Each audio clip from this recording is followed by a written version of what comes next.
Ang Hawkeye Marvel Series Episodes 1 to 6 ang astig na Tagalog recap natin ngayong araw mga Juan.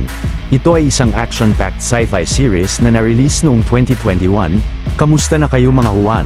Mag-relax na at mag-enjoy sa ating palabas at let's put a smile on that face.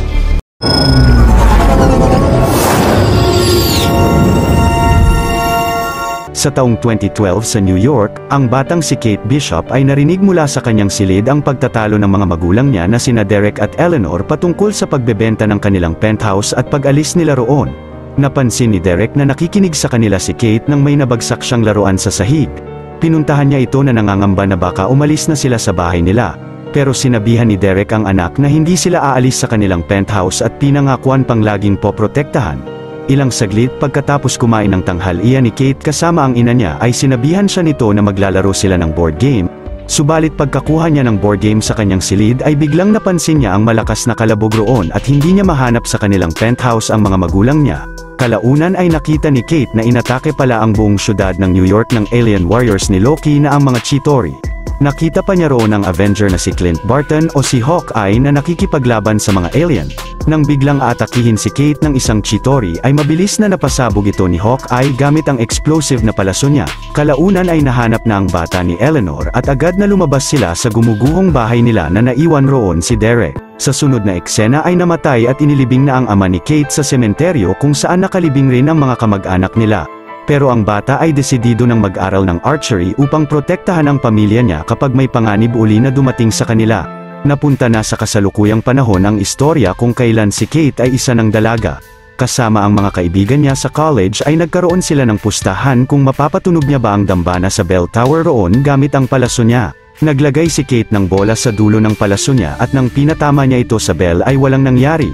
Naisipan naman ng dalaga na maglagay ng kakaibang device sa arrow at nang pinana na niya ito ay nagawa na niyang patunugin ang bell na labis na kinatuwa niya. Subalit kalaunan ay unti-unting gumuho ang dambana pati na ang bell tower ng simbahan. Mabilis na nahuli si Kate ng isang pulis at ang mga kaibigan niya ay nagtakbuhan na sa lugar. Sa panahon na rin na iyon ay 6 na araw na lang at Pasko na. Si Clint Barton na kaka-retire lang sa pagiging Avenger ay kasama ang 3 anak niya at nanonood ng musical Broadway show na base sa mga Avengers. Subalit nang naalala niya ang kanyang best friend na si Natasha Romanoff sa isa sa mga aktres roon ay malungkot na lumabas siya ng teatro na napansin ng anak niyang si Layla. Sa sunod na eksena ay bumalik na si Kate sa New York para sa parating na mga holiday.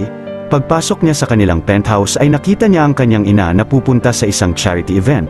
Ngunit naiinis si Eleanor sa aksidenteng pagwasak ng anak niya sa bell tower na gagawan pa niya ng paraan kung paano mapapalitan.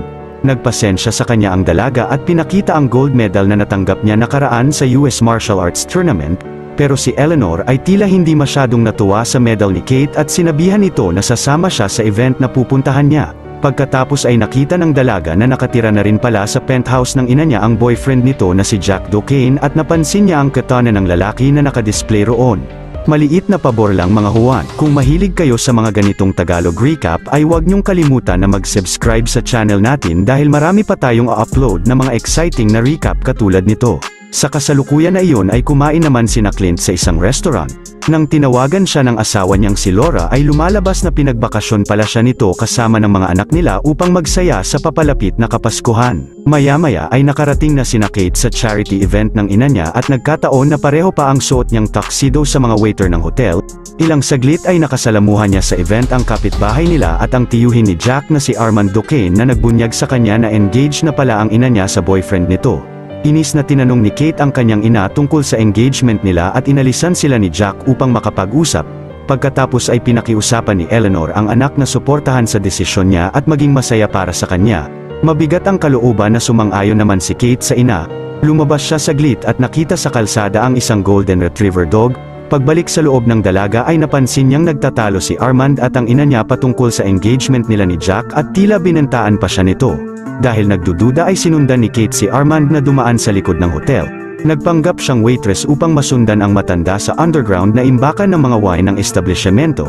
Nakita ni Kate roon si Armand kasama si Jack na dumalo sa isang black market auction ng mga sobrang rare na items. Ilang saglit ay sinunod sa bidding ang retractable sword ng Hawkeye bilang si Ronin at naging interesado rito si Jack ngunit mas nataasan siya ng bid ni Armand. Nang isusunod na sa auction ang suit ng Ronin ay biglang pinasabog ang pader roon ng crime syndicate na ang Tracksuit Mafia upang kunin ang isang espesyal na relo. Agad na bumangon si Jack upang kunin sa sahig ang retractable sword habang si Kate ay nakita ang itim na suit ng Ronin. Nang tinutukan sina Armand ng isang kalaban ay mabilis na inatake ito ng dalaga suot ang Ronin suit at pinaalis silang lahat roon. Matapang na nilabanan mag-isa ng dalaga ang lahat ng miyembro ng Tracksuit Mafia na makaharap niya sa daan at inakala pa ng mga ito na siya mismo ang Ronin. Buong lakas na nakipaglaban si Kate sa kanila at ilang saglit ay umalis na siya sa lugar. Samantala ang isang kasamahan ng grupo na nagkakarga ng mga items galing sa auction ay nakita ang relo na hinahanap nila na galing pala sa Avengers compound. Biglang kinagat ito ng Golden Retriever dog at nang napunta roon si Kate ay sinipa niya ang lalaki. Agad na tumakbo ang aso palayo at sinundan siya ng dalaga. Nang masasagasaan na ito sa kalsada ay mabilis na naligtas siya ni Kate at tumakbo sila palayo ng lugar. Maya-maya ang dalaga ay dinala ang Golden Retriever dog sa kanyang apartment at binigyan ito ng pizza. Gamit naman ang kanyang app sa cellphone ay natrack niya ang lokasyon ni Armand at agad na umalis na siya sa apartment. Sa kasalukuyan na iyon sina Clint ay bumalik na sa kanilang hotel room at napanood sa balita ang footage na may nagsuot ng Ronin suit niya habang nagliligtas ng isang aso. Hindi nagtagal ay nakarating na si Kate sa bahay ni Armand at agad na pinasok niya ito ng palihim. Napansin niya sa table ang mga butterscotch candy at nakita sa sahig ang matanda na wala ng buhay at tila nasaksak ng espada. Agad na umalis roon ang dalaga nang dumating ang katulong ni Armand na nagulat sa nakita. Subalit habang nasa kalsada ay nakita siya ng Tracksuit Mafia at pinalibutan ng lahat ng mga ito.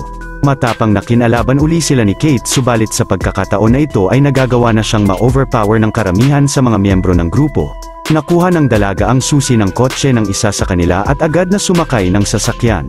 Patuloy na inatake siya ng Tracksuit Mafia pero biglang may isang lalaking dumating roon na magaling na kinalaban ang karamihan sa mga sindikato at sobrang dali na pinatumba niya sila. Ito pala ay si Clint at nang dinala niya sa iskinita ang nagsuot ng suit niya upang atakihin din ay labis na nagulat siya na babae pala ito. Si Kate naman ay nagulat rin na makita ang idolo niyang si Hawkeye. Sa episode 2, dahil hindi ligtas sa dalaga na manatili pa sa lugar na iyon ay sinamahan siya ni Clint pauwi ng kanyang apartment. Pagkatapos ay sinabihan niya ito na hubadin na ang Ronin suit upang makaalis na siya roon. Si Kate naman ay pinaliwanag kay Clint kung paano niya nakuha ang suit at kung paano nakasagupaan ang Tracksuit Mafia. Tinanong siya ng bida kung may nakakita ba sa mukha niya habang suot ang suit dahil ang dating nagsuot nito ay nakagawa ng sobrang daming kaaway noon kabilang na ang Tracksuit Mafia. Sumagot ang dalaga na wala, subalit ang grupo ay hinagisan ang apartment niya ng mga Molotov cocktails dahil nasundan pala siya ng mga ito roon kanina habang suot ang Ronin suit. Dahil naman napalibutan na ng apoy ang suit ay naisipan ni Clint na balikan na lang ito at dumaan sila sa fire exit ng apartment upang makaalis roon. Pagkatapos ay bumili sila ng mga medical supplies sa isang convenience store. Ilang saglit ay naisipan ni Kate na makakapagtago sila sa apartment ng tiyahin niya na kasalukuyang nagbabakasyon sa Florida. Pagpasok sa loob ay umalis na agad rito si Clint upang balikan ang suit niya. Pagdating niya sa lugar ay pasimpleng kumuha siya ng uniforme ng isa sa mga bumbero roon upang mag-disguise. Ngunit nakita ni Clint na wala na sa apartment ang Ronin suit niya. Bago siya umalis sa lugar ay napansin niya ang isang sticker ng NYC Larpers sa fire truck. Pagbalik ng bida sa apartment ng tiyahin ni Kate ay ginamot niya ang sugat nito habang pinapaliwanag na hindi niya nakuha ang suit. Pero nang nag-search si Clint patungkol sa NYC Larpers ay nalaman niyang ang firefighter pala na si Grills ang nakakuha ng Ronin suit niya. Kinaumagahan mula sa hotel ay sinakay niya ang kanyang mga anak pabalik sa kanilang bahay nang hindi siya kasama. Nag-alala sa kanya si Layla dahil napansin nito ang sugat niya sa noo pero pinangakuan niya ang anak na uuwi siya bago magpasko. Pagbalik ni Clint kay Kate ay napanood nila sa balita na pinagsususpetsahan na siya bilang si Ronin ng mga kapulisan na may kinalaman sa pagsabog sa auction at sa pagkamatay ni Armand Duquesne. Pagkatapos ay naghanda na si Clint sa pagkuha ng Ronin suit niya at ang dalaga ay planong pumunta sa trabaho niya sa isang security company na pagmamay-ari ng kanyang ina. Habang naglalakad ay natanong ni Kate kung anong nangyari sa kanya at nagsusuot siya ng hearing aid. Naalala ni Clint ang mga misyon niya noon na nag-damage sa pandinig niya pero hindi niya ito kinuwento sa dalaga. Ilang saglit ay napunta na ng bida si Kate sa tapat ng building ng Bishop Security. Pagkatapos ay binigay niya rito ang cellphone number niya at sinabing tawagan siya kapag may emergency lang. Dahil posibleng iyon na ang huling araw ng pagkikita nila pag nagtagumpay siya sa mga plano niya. Ilang saglit pagpasok ni Kate sa opisina ng ina niya ay nandoon pala si Jack. Dahil rito ang dalaga ay hindi masabi sa ina ang kanyang sitwasyon sa kadahilanan na sa tingin niya ay may kinalaman ang lalaki sa pagkamatay ni Armand. Inaya naman siya ni Eleanor na sumama sa kanilang kumain mamayang gabi sa penthouse nila. Agad na sumang-ayon si Kate sa ina dahil may naisip siyang plano kay Jack. Kalaunan ay tinawagan ang dalaga ni Detective Caudle ng New York Police Department upang tanungin siya patungkol sa pagkasunog ng apartment niya kagabi. Ngunit kabado na sumagot si Kate na nasa trabaho siya at binabaan niya ang detective. Samantala si Clint ay nakarating na sa NYC LARPers na samahan pala ng mga live-action role players. Nakita na niya roon si Grills suot ang suit niya ngunit hinarang siya ng isang LARPer at sinabing mga participants lang ang maaaring makapasok sa event. Napilitan naman ang bida na mag-register rito at nag-participate sa grupo. Madali niyang natalo sa roleplay battle ang mga LARPers sa daan dahil sa kanyang advanced combat skills. Nang nakalapit na si Clint kay Grills ay sinabihan niya ito na ibalik sa kanyang suit.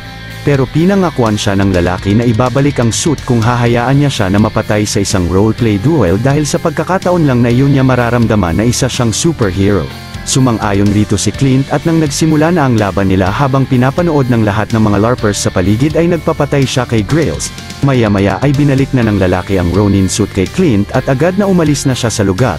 Ilang saglit ay tinawagan niya si Laura habang tinatabi ang suit sa isang locker at sinabi niya sa kanya na nakuha na niya ang suit. Ngunit kailangan pa niyang manatili ng isang araw sa New York dahil may plano siya sa tracksuit pero sinigurado niya sa asawa na makakauwi siya bago magpasko. Kinagabihan ay nag-dinner na si Kate kasama ang ina niya pati ang fiancé nito. Pagkatapos ay dahil mahilig sa espada si Jack at sa fencing ay inaya siya ng dalaga na mag-fence roon. Labis na natuwa ang lalaki sa alok ni Kate at inisip na iyon na ang pagkakataon upang mag-bonding sila kaya't pumayag siya sa kanya. Maya-maya nang sinimulan na nilang dalawa ang kanilang fencing fight ay madaling natatalo ni Kate si Jack. Kahit pa napapansin niya na sinasadyang magpatalo ng lalaki ay patuloy na umatake siya sa kanya at madaling natatalo pa rin ito. Nainis si Kate kay Jack at sinubukan na puntiryahin ito sa mukha at mabilis na napatalsik ng lalaki ang espada niya nang hindi nakatingin.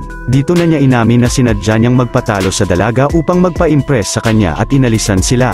Pinaliwanag naman ni Kate kay Eleanor na malakas ang kutob niya na si Jack ang pumatay sa tiyuhin nito gamit ang kanyang espada dahil sa pagbanta sa kanya ng matanda na karaan. Subalit hindi siya pinaniwalaan ng ina at sinabing ang NYPD na ang bahala sa nangyari kay Arman. Kalaunan ay bumalik sa kanila si Jack at ineferen ang dalaga ng butterscotch candy na katulad sa nakita niya sa bahay ng matanda noong namatay ito.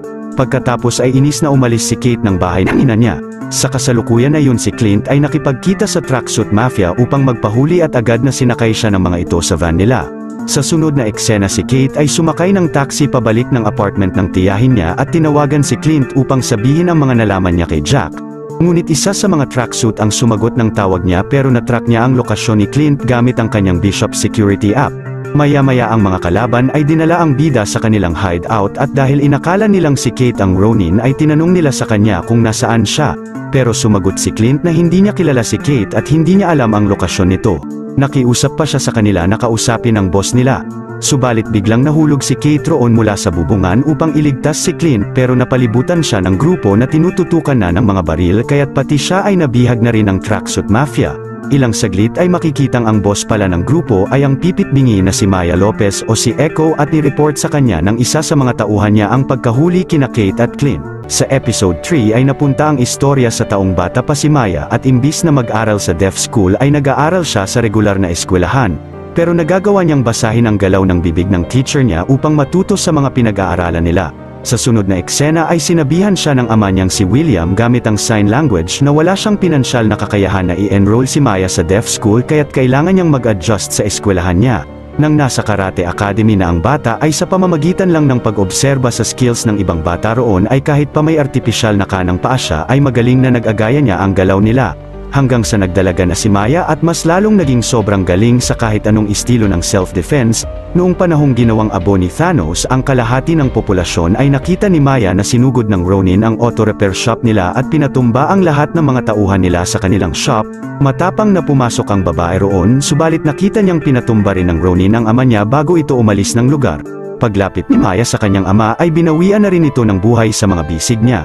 Napunta na sa kasalukuyang panahon ang palabas at kinausap sina Clint ni Maya kasama si Kazi bilang interpreter niya.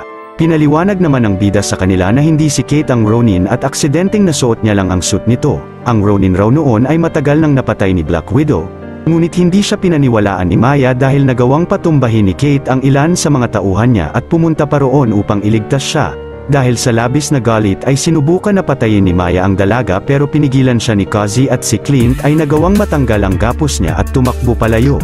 Tinakbuhan niya ang ilang miyembro ng Tracksuit Mafia ngunit nahabol siya ni Echo at magaling na kinalaban sa daan.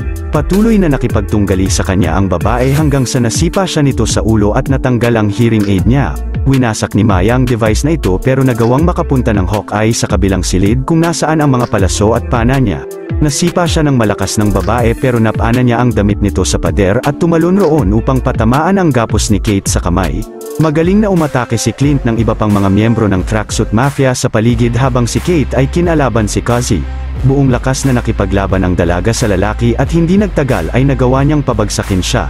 Ang Hawkeye naman ay patuloy na nagpatumba ng maraming kalaban sa paligid gamit ang kanyang pana at palaso ng di man lang pinagpawisan.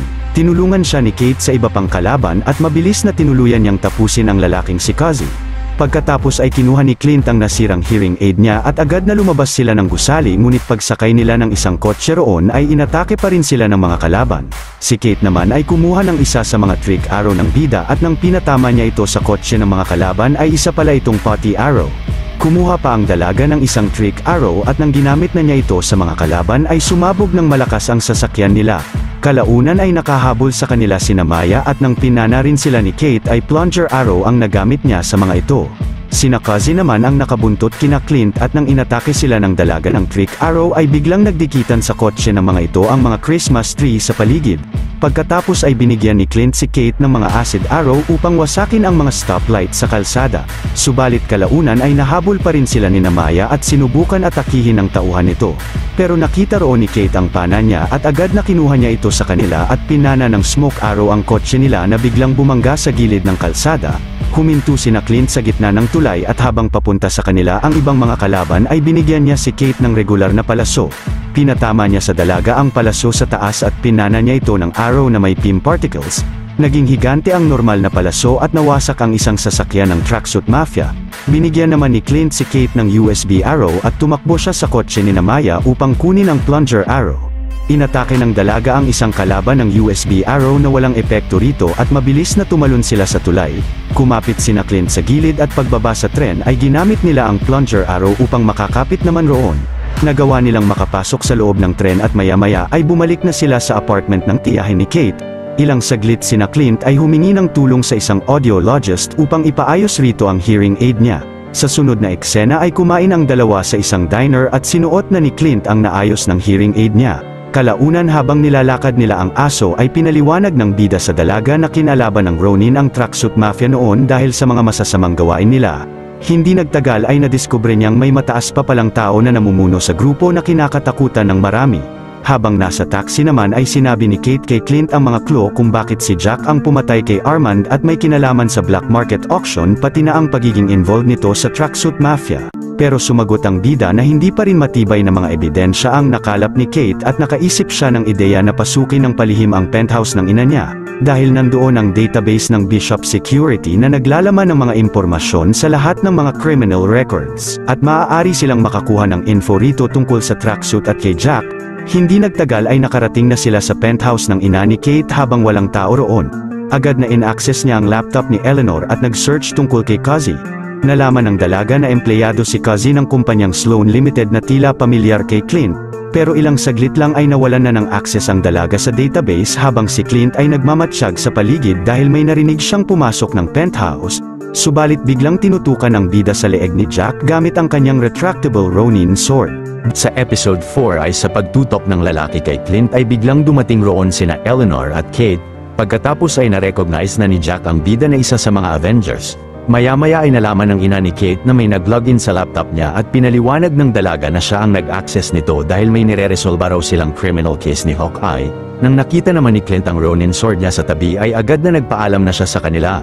Pero sinabihan siya ni Eleanor na panatilihin na ligtas palagi ang anak niya. Pagpasok ng bida sa elevator ay nakuha na pala niya ang espada at tinext si Laura na magsagawa ng background check sa Sloan Limited. Samantala si Eleanor ay sinabihan si Kate na tulungan sila sa pagset sa paparating na Christmas party ng kanilang kumpanya. Sa sunod na eksena ay tinawagan si Clint ng asawa niya at sinabing na pag-alaman nitong ang tracksuit pala ay nagtatago sa pangalang Sloan Limited at ang CEO nila ay si Jack Dockene. Sa patuloy na pag-uusap nila ay lumalabas na ang relo na ninakaw ng mga tracksuit nakaraan ay pagmamay-ari pala ni Laura nung isa rin siyang agent ng SHIELD at pinacheck sa kanya ni Clint ang transmitter nito upang malaman nila ang lokasyon. Sa sunod na eksena ay bumalik si Clint sa apartment ng tiyahin ng dalaga at naglagay sa katawan ng maraming frozen juice. Pagkatapos ay pinuntahan siya roon ni Kate na nagdala ng mga Christmas decorations, mga sweater at Christmas movies. Pero sinabihan siya ng bida na tama ang buong hinala niya kay Jack dahil sa mga impormasyon na natanggap niya kanina lang. Agad naman na nagplano silang dalawa ng paraan kung paano pahihintuin ang NYPD at ang tracksuit na tugisin siya. Habang nagdedekorasyon ay nasabi ni Clint kay Kate na kaya niyang magpatumba ng kalaban gamit ang isang barya. Hindi siya pinaniwalaan ng dalaga pero mabilis na pumitik siya ng coin at nagawang ma-power off ang TV ng apartment. Tinuro ito ni Hawkeye kay Kate at sa umpisa ay madalas siyang nagkakamali hanggang sa kalaunan ay nagawa niyang mapitik rin ang barya upang mabuksan ang TV roon. Sa sunod na eksena ay nanood sila ng pelikula ngunit labis na nalungkot rito ang bida at na-realize ni Kate na nawala ang buong pamilya niya nung ginawang abo ni Thanos ang kalahati ng populasyon. Naisip pa niya na sa panahong ring yun nakilala ni Clint ang Ronin pero kalaunan ay na-realize din niyang siya mismo ang tao na ito. Kinaumagahan ay planong kausapin ni Hawkeye si Kazi. Dahil naman pati ang iba pang mga trick arrow niya na naiwan niya sa nasunog na apartment ni Kate ay nakuha rin ng mga LARPers ay sinabihan ni Clint ang dalaga na kunin ang mga ito sa kanila. Maya-maya ay nakita ni Kate ang mga LARPers sa Central Park na nagpa-practice at nagpakilala siya sa kanila na ang partner ni Hawkeye. Pagkatapos ay pinakiusapan niya ang LARPer na si Officer Wendy na ibalik sa kanya ang mga palaso ni Clint dahil may importante raw silang Avenger mission. Pumayag si Wendy sa dalaga pero dapat ay sundin niya ang kondisyon nila. Samantala si Clint ay napuntahan si Kazi sa kotse nito na agad na nakuha ang mga nakatagong mga armas niya sa sasakyan. Dahil naman si Kazi lang ang pinakikinggan ni Maya ay kinumbinsi ito ng bida na pakiusapan ng babae na itigil na ang pagtugi sa Ronin dahil wala na ito. Ang labis na galit ni Echo upang makapaghiganti sa Ronin ang maaaring makapatay rin sa kanya. Sa sunod na eksena ay pumunta si Clint sa apartment ni Grills upang puntahan roon si Kate na nagsusukat ng LARPer costume niya. Pagkatapos ay sinabihan siya ng dalaga na dadalhin ni Officer Wendy sa apartment ang mga palaso maya-maya lang. Kalaunan ay nagkaroon si Kate ng deal sa mga LARPers na bibigyan niya sila ng mga materyales upang makagawa ng mga bagong costume basta't gagawa nila siya at si Hawkeye ng mga suit. Ilang saglit ay tinext ni Laura kay Clint ang nalaman nitong kasalukuyang lokasyon ng relo. Hindi nagtagal ay dumating na sa apartment si Wendy dala ang mga trick arrow ni Hawkeye at nagpaalam na silang dalawa ni Kate sa mga LARPers. Pagsapit ng gabi ay napuntahan na ni Clint ang apartment kung nasaan ang relo at pinaliwanag niya sa dalaga ang bagay na kukunin nila at kung paano ito napunta roon. Pagmamay-ari ang relo ng dati niyang katrabaho na naglalaman ng mga personal na impormasyon at maaaring makapagpabunyag sa sekretong pagkatao nito. Ngunit agad na pinasok ni Kate ang apartment ng walang hudyat ni Hawkeye at nang nasa loob na siya ng silid ay mabilis na inatake niya ng mga putty arrow ang mga strobe lights roon na biglang umilaw. Hindi nagtagal ay natagpuan na niya ang relo na may katabing notebook at nakasulat rito ang mga impormasyon ng buong pamilya ni Clint. Subalit biglang inatake si Hawkeye ng di makilalang babaeng assassin habang si Kate ay inatake naman ni Echo dahil siya pala ang nakatira sa apartment na yun. Mabilis na nakapagkabit si Hawkeye ng zipline sa apartment at nagmadaling nag-slide rito ang dalaga ngunit agad na inatake rin siya ng babaeng assassin, nagawang makasunod sa kanila ni Maya pero ang assassin ay inatake siya ng widow's bite at si Kate ay hinulog niya sa gusali na nakasabit sa lubid. Agad na pinutol ni Clint ang tali at pinaalis na sa lugar ang dalaga subalit matapang na bumalik pa rin siya roon upang tulungan si Hawkeye na sabay na inaatake ni Maya at ng babaeng assassin. Nagpasabog si Kate sa kanila ng trick arrow at nang nagawa siyang masipa ng malakas ni Echo ay pinana niya ito at agad na umalis na siya ng lugar. Si Clint naman ay nagawang matanggal ang mask ng assassin pero nakuryente rin siya nito ng widow's bite. Ito pala ay si Elena Belova na ang adoptive sister ni Natasha Romanoff at napigilan na kumilos ni Kate sa pagpuntirya niya rito ng kanyang pana. Pero hindi niya rin ito tinuloy at mabilis na umalis na rin roon si Elena. Pagkatapos ay sinabihan ni Clint si Kate na mas nagiging mapanganib na ang sitwasyon nila dahil may nag-hire ng isang Black Widow assassin upang tugisin siya. Nangangamba siyang maaaring mamatay ang dalaga sa misyon nila kaya't nagdesisyon siya na lang mag-isa ang magpapatuloy nito. Labis na kinasama ito ng loob ni Kate sa kanya pero kinuha pa ni Clint ang pana niya sa kanya at pinauwi na. Sa episode 5 ay napunta ang istorya sa taong 2018 kung kailan si Yelena kasama ang isa pang widow na si Sonya ay nagpatuloy na nagpapalaya sa mga kapwa Black Widow mula sa kontrol ni General Dreykov. Pinuntahan nila ang isang mansyon ng widow na si Anna at pinagtulungan nilang dalawa na kalabanin siya roon. Kalaunan ay nagawa ni Yelena na mapalanghap kay Anna ang Red Dust pero wala pala ito sa kontrol ni Dreykov at namumuhay na ng marami sa mansyon na yon bilang assassin for hire. Napag-usapan nila ang adhikain ni Yelena sa pagpapalaya sa lahat ng widow mula sa kontrol ni Dreykov. Subalit nang pumunta saglit ang babae sa banyo ay bigla siyang naging abo at bumalik sa normal na estado ang buong katawan.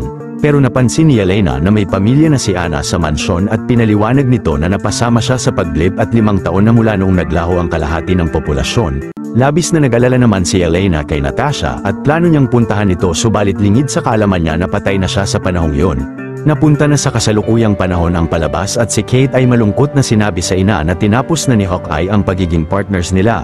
Pagkatapos ay ginamot ni Eleanor ang mga sugat ng anak at kinumbinsing nasa tamang landas ang tinatahak nito at nakikita niya ang magandang future niya rito. Si Kate naman ay inamin na sa ina na inaalam nila ni Clint kung sino ang pumatay kay Armand at kalaunan ay nadiskubre nila na si Jack ang boss ng Tracksuit Mafia na nagtatago sa pangalang Sloan Limited. Sumagot si Eleanor na i-check niya ito sa database at sinabihan ang dalaga na kunin ang iba pang mga gamit sa apartment niya at tumira na uli sa penthouse nila. Maya-maya pagpunta ni Kate sa nasunog na apartment niya ay biglang napansin niyang hinihintay na pala siya kanina pa roon ni Yelena. Pinaliwanag niya na na-assign siya ng kanyang employer na patayin si Clint Barton dahil na rin sa pagiging responsable nito sa pagkamatay ng kapatid niyang si Natasha. Napunta roon si Yelena dahil gusto niyang malaman kung bakit pinoprotektahan ni Kate si Clint kahit pa marami itong nagawang masasamang bagay noon. Sumagot ang dalaga na hindi perpektong tao si Hawkeye at walang perpekto sa mundo. Pero alam niyang mabuting tao siya na isa sa nagligtas ng mundo noon bilang miyembro ng Avengers. Subalit si Yelena ay naniniwala pa rin na masamang tao si Hawkeye at tinanong kay Kate kung nasaan ito pero agad na sinagot niya na hindi niya alam. Ang babae naman ay sinabihan si Kate na wag na uli siyang pigilan at umalis na ito sa apartment niya. Samantala si Cozy habang ginagamot ang sugat ni Maya, pinangakuan nito ng lalaki na tutulungan niya siya na hulihin at tapusin ang Ronin. Sa kasalukuyan na iyon si Clint ay pumunta sa apartment ni Grails kasama ang aso at pinakiusapan nito na doon muna sila magpapagabi. Sa sunod na araw si Eleanor ay pinadakip na si Jack sa NYPD dahil nadiskubre niya ang panlilinlang nito sa tax records niya sa ilalim ng Sloan Limited. Ilang saglit ay sinubukan na tawagan ni Kate si Clint upang sabihin sa kanya ang tungkol kay Yelena. Ngunit kahit ilang beses na siyang tumawag ay hindi nito sinasagot ang mga tawag niya. Sa sunod na eksena ay nagpatama si Clint ng palaso sa sasakyan ng tracksuit. Naglalaman ito ng mensahe na nais ng Ronin na harapin si Maya kung saan sila unang nagkita noon. Maya-maya ay sinabihan ng bida ang asawa niya na dahil mas lumalala na ang sitwasyon nila ay aayusin niya ito mag-isa bilang ang Ronin. Kundi ay posibleng makialam na sa kanila ang big boss ng Tracksuit Mafia na mas magiging malaking problema. Pagsapit ng gabi ay hinihintay na ni Maya si Ronin sa labas ng auto shop nila habang ang mga miyembro ng Tracksuit ay nakaabang na sa paligid pati na si Cozy. Pero hindi nagtagal ay palihim na inambush ni Hawkeye ang lahat ng mga kalaban sa buong lugar at pinatumba ang mga ito ng napakadali habang suot ang kanyang Ronin suit. Agad na pinagbabaril si Clint ni Maya pero nagawa niyang makapagtago sa mga kotse roon. Dito na nagsimula ang malupit na sagupaan nilang dalawa ni Echo at buong lakas na kinalaban siya ng babae nang may labis na galit sa kanya. Ngunit sa pagpapatuloy ng sobrang init na laban ni Ronin kay Maya ay kalaunan ay nagtagumpay siyang mapabagsak ito. Tinanggal niya ang kanyang mask at sinabi sa babae na itigil na ang pagtugi sa pamilya niya. Kaya niya natuntun ang repair shop nila noon ay dahil sinabi ito ng isa sa mga tauhan ng big boss nila sapagkat nais nitong mamatay ang ama niya. Hindi siya pinaniwalaan ni Echo at mabilis na naagaw ang espada niya pero agad na napigilan siya ng palaso ni Kate na nasa kabilang gusali. Nagawang makaalis ni Hawkeye sa lugar kaya't si Maya ay umalis na rin roon sakay ng motor niya. Natrack pala uli ng dalaga si Clint mula sa cellphone niya at pagsakay nila ng kotse ay sinabi ni Kate sa kanya na nakausap niya ang Black Widow na umatake sa kanila nakaraan. Siya pala ay si Yelena na ang kapatid ni Natasha at labis na kinagulat ito ng bida.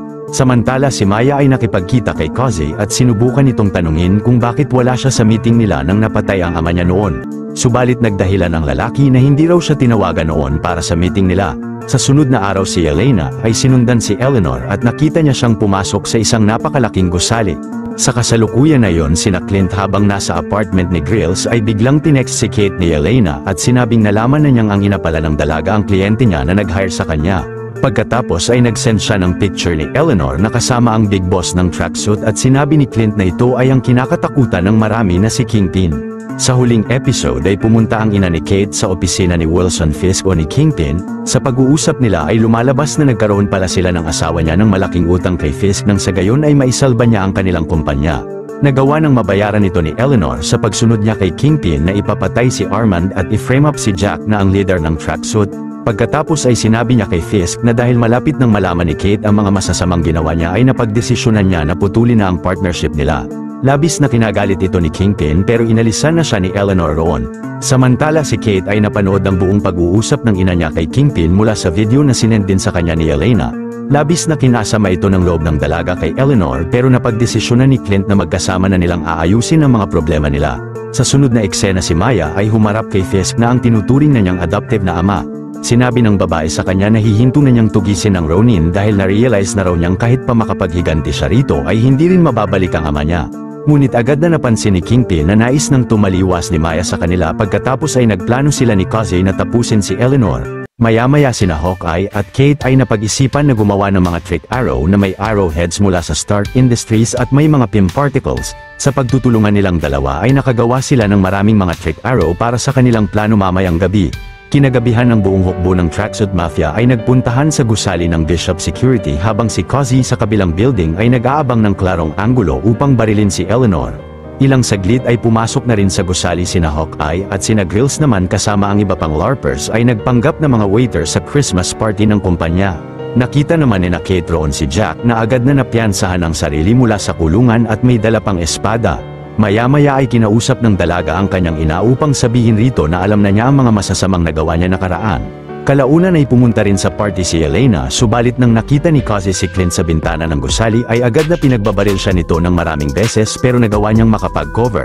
Sinabihan ni Kate ang ina na manatili roon at nang nakita niya si Elena sa di kalayuan ay sinundan niya siya sa elevator. Mabilis na pinindot ng dalaga ang mga buton rito at nang umalis si Elena ng elevator ay sinundan pa rin niya siya. Sa sunod na eksena si Hawkeye ay pumunta sa kabilang silid ng building at mula roon ay pinana niya si Kaze ng smoke arrow. Samantala ang dalaga ay patuloy na hinabol pa rin ang Black Widow at pinipigilan ito na makapunta kay Clint at mapatay siya. Hindi nagtagal ay nagawang basagin ni Elena ang isang bintana at mabilis na tumalon siya rito. Pagkatapos ay binaril niya si Clint sa kabilang silid ng ilang beses pero agad na nakaiwas ang bida sa mga bala niya. Ang isang LARPer ay napansin na umalis na ng gusali si Eleanor. Si Kate naman ay ginamit ang lubid ni Elena upang makababa ng gusali at nang napansin niya sa paligid ang ilang miyembro ng Tracksuit Mafia ay matapang na nilabanan niya ang mga ito. Kalaunan ay tinulungan siya ni Jack na patumbahin ang iba pang mga kalaban gamit ang dala niyang espada. Ilang saglit ay naglagay ng mga bomba si Hawkeye sa silid at biglang pinuntahan siya roon ni Kaze. Buong lakas na nakipagtunggali ang lalaki sa bida pero kahit pa magaling ito makipaglaban ay nagawa pa rin siyang pabagsakin ni Hawkeye. Nang nakita niya ang iba pang miyembro ng tracksuit sa silid ay agad na pinasabog niya ang mga bomba sa kanila. Pagkatapos ay nag-slide siya sa zipline subalit biglang bumagsak siya sa napakalaking Christmas tree sa labas. Ang mga LARPers naman ay sinuot ang mga costume nila at tinulungan na makalabas ng building ang mga sibilyan roon. Ilang saglit si Kate ay pinana ang ilan sa mga miyembro ng Tracksuit Mafia sa daan habang ang mga LARPers ay umatake na rin ang iba pa sa mga ito. Kalaunan ay nakaisip ang dalaga ng paraan kung paano matutulungan mapababa si Clint sa Christmas tree. Pinana niya ng acid arrow ang puno na agad na kinabagsak nito at sa wakas ay nakaalis na roon si Hawkeye. Nang pinalibutan sila ng napakaraming miyembro ng Tracksuit Mafia sa buong paligid ay gumamit si Kate ng mga smoke arrow upang makapagtago sila rito. Pagkatapos ay gumamit si Clint ng electromagnetic arrow upang dumikit sa mga poste ang lahat ng mga baril ng mga kalaban. Suot ang mga bagong suit ni Hawkeye ay magaling na inatake nilang dalawa ng dalaga ang buong hukbo ng Tracksuit Mafia sa lugar gamit ang kanilang iba't ibang klase ng mga trick arrow upang patumbahin ang mga ito. Buong lakas na nagpatuloy na pinana ni Clint at Kate ang mga miyembro ng Tracksuit na tumatakbo papalapit sa kanila hanggang sa napabagsak na nila ang karamihan sa mga kalaban.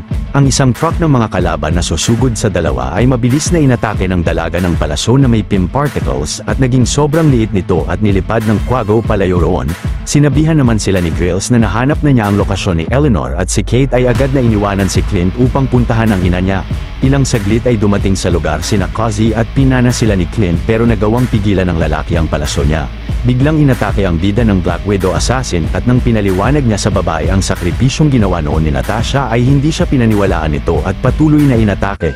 Maya-maya si Echo ay pinatumba ang mga kasamahan ni Kaze at magaling na kinalaban niya ang lalaki. Sinabihan niya ito na iwan si Kingpin na kasama siya ngunit pinagpilitan ni Kazi na yun na ang buhay niya. Galit na inatake si Maya ni Kazi at dahil rito ay napilitan siyang saksakin ng lalaki sa tiyan na agad na kinabagsak niya. Samantala si Hawkeye ay pinipigilan ng mga atake sa kanya ni Elena subalit kahit anong pilit niya na ipaliwanag rito ang lahat tungkol kay Natasha ay patuloy na inaatake pa rin siya ng babae ng may labis na galit sa kanya. Sa kasalukuyan na yun si Eleanor pagsakay ng kanyang limousine ay nakita niyang patay na ang driver niya at biglang winasak ni Kingpin ang pinto ng sasakyan. Matapang na pinana ni Kate si Fisk ng ilang beses ngunit nagawa siya nitong ma-overpower pero mabilis na nasagasaan ito ng ina niya at nawala ng malay sa kotse. Agad na bumangon si Fisk papunta kay Eleanor pero pinigilan siya ni Kate gamit ang kanyang trick arrow at nang gigigil sa galit na kinalaban ng dalaga ni Kingpin hanggang sa nagawa pa nitong mawasak ang lahat ng mga palaso niya. Si Elena naman ay binuhos ang buong lakas na kalabanin si Hawkeye upang mapagiganti ang kapatid niya mula sa kanya. Kalaunan ay biglang napahinto ang babae ng sinipol ni Clint ang secret whistle nila ni Natasha. Pagkatapos ay pinaliwanag ng bida na ang tunay na dahilan kung bakit sinakripisyo ni Natasha ang sariling buhay noon ay upang makasigurado siyang ligtas si Elena. Narealize ng babae na pati pala si Clint ay nangungulila rin sa pagkamatay ng kapatid niya at tinulungan niya siyang tumayo at agad na umalis na ng lugar. Samantala si Kate ay buong lakas na pinipigilan pa rin si Fisk na makalapit sa ina niya subalit madali siyang napapatalsik nito ng maraming beses. Pero nakakuha pala ang dalaga ng cufflink sa suit ni Kingpin at pinitik niya ito sa mga trick arrow niya sa sahig na sumabog ng malakas sa kalaban. Pagkatapos ay nagmadali siyang pumunta kay Eleanor at dahil sa mga masasamang nagawa nito kay Arman, kay Clint at pag-frame up kay Jack ay ginawa ni Kate ang nararapat sa ina niya at ito ay ang padakip siya sa mga kapulisan ng NYPD. Nang dadakpin na rin ng mga pulis si Fisk ay nakatakas na siya roon ngunit sa paglalakad niya sa isang iskinita ay hinarang siya ni Maya at binaril sa ulo. Kinabukasan ay araw na ng Kapaskuhan, si Clint ay nagawang makauwi sa pamilya niya na kasama si Kate at ang aso na pinangalanan ng dalaga na si Lucky. Pagkatapos ay binalik niya kay Laura ang relo nito na inisyu sa kanya ng SHIELD nung isa pa siyang agent. Maya-maya ay sinunog ni Clint ang Ronin suit niya sa likod ng bahay nila. Si Kate naman ay nag-isip ng sariling superhero name niya pero ang bida ay naisipan na tawagin rin ang dalaga na ang Hawkeye. Dito na natatapos ang istorya ng palabas. Kung natuwa at nagustuhan nyo ang ating tinampok na pelikula ngayong araw ay maaari nyo rin panuorin ang iba pang mga Tagalog recaps natin sa main page ng ating channel, at syempre huwag nyong kalimutan na mag-like, subscribe at mag-hit ng notification bell dahil marami pa tayong tatampok na exciting na mga pelikula sa mga susunod na linggo. See you on the next one mga Juan.